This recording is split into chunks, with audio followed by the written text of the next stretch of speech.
Y después vino el Mariel. Todos sabemos lo que fue el Mariel. Cientos y tantos mil cubanos que llegaron al sur de la Florida, a Miami, tierra firme, que fueron recibidos por los cubanos y no cubanos, y los soldados americanos, y muchas personas norteamericanas que contribuyeron a ello, fueron recibidos en Tampa, en Cayo Hueso, y se le daba todo el aporte y toda la ayuda. Y llegaban aquí, a Miami, y los restaurantes donaban miles y miles de dólares en raciones para que alimentaran sus cuerpos. Las compañías de leche llevaban rastras llenas de ese líquido maravilloso para alimentar a los niños y a las personas que llegaban desnutridas a Cayo Hueso. Se convirtieron lugares como el FIU, los elevados de las carreteras y muchos lugares, en lugares donde se recibían a los recién llegados. Los niños más lindos en mi vida que he visto, lo he visto debajo de un expressway donde crearon carpas porque no tenían dónde estar, y allí atendían a esos llegados por el Mariel, que hasta se inspiró un director de cine para hacer Cara Cortada, donde los actores fueron Echevarría, Rocky Echevarría, Steven Bauer y Al Pacino. Y esa gente llegaron y es verdad que conmocionaron, y esto fue terrible aquí, en todos los aspectos, y fue maravilloso en otros aspectos, y fue inolvidable en todos los aspectos. Y la radio cubana exiliada jugó un papel importantísimo para difundir la noticia, para que nos emocionásemos con todos los hechos que ocurrían alrededor de ese éxodo, pero al mismo tiempo para ir creando condiciones para ir solucionando los problemas. Ahí estaban nuestros periodistas radiales allí jugando su papel,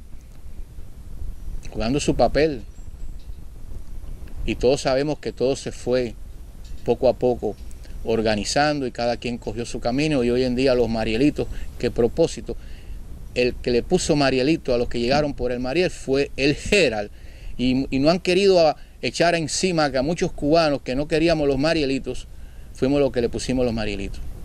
Lo que pasó aquí, que llegó un momento en que los cubanos que recibieron a sus familiares, en un momento dado chocaron un poco la forma de ser, de ver las cosas entre unos y otros, y cada quien tuvo que coger su camino. Pero nadie le puede quitar, ahí están las cintas grabadas por la radio, las páginas, los periódicos, el recibimiento que se le dio a los cubanos por el Mariel. Yo recuerdo un famoso escritor, muy admirado porque fue un anticomunista radical, Reinaldo Arenas. A Reinaldo Arenas, ahí en Opaloca, donde había un lugar, se le dio el pan con lechón y con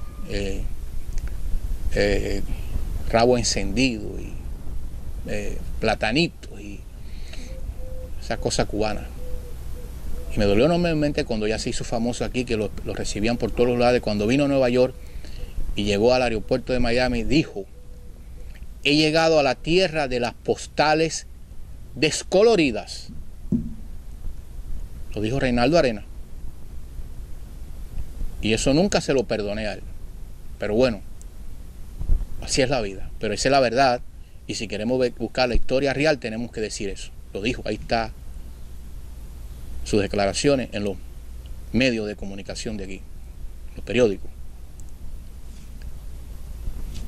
Siguió el mundo en Miami, y un día de buenas a primeras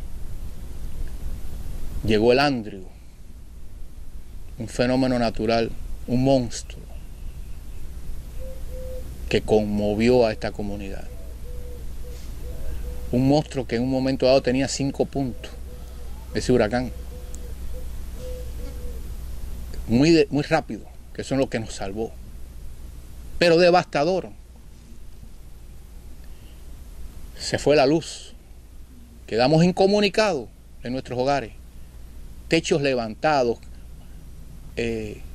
árboles en el suelo, el tendido eléctrico en el suelo sin funcionar, luz. No sabíamos lo que había pasado a nuestro alrededor. Veíamos las hojas incrustadas en las paredes de concreto. En el caso de mi familia, esa casita donde vivo, que le fabricaron a los veteranos de Corea, muy pequeña, pero que eran búnkers. El concepto de los lugares donde vienen huracanes, que no se pueden hacer edificaciones altas, sino tienen que ser en forma de búnker flat, para que la fuerza de los vientos no acaben. Aquí el cubano y las personas se olvidaron un poco de las reglas del juego que impone esta región e hicieron maravillas en edificación. Y fueron los primeros damnificados de aquella audacia de romper con las reglas del juego. Es como cuando tú dices, el río se ha puesto muy estrecho, pero un día impone y vuelve a su cauce natural y todo lo arrastra, o casi todo. ¿Y qué pasó? ¿Qué pasó cuando ya empezamos a...? Fue una experiencia maravillosa porque pudimos ver de noche las luces y la oscuridad del cielo y las estrellas, porque como no había luz, salíamos afuera a conversar. Y ese día hubo una gran solidaridad a partir del Andrew entre los vecinos. No es el trabajo voluntario que te impone un sistema comunista como institución, no, que como nos necesitamos nosotros, nos unimos. Y uno cocinaba, el otro traía esto y lo otro, y hicimos las famosas caldosas que se hacen en Cuba. Bueno, pues aquí se hicieron.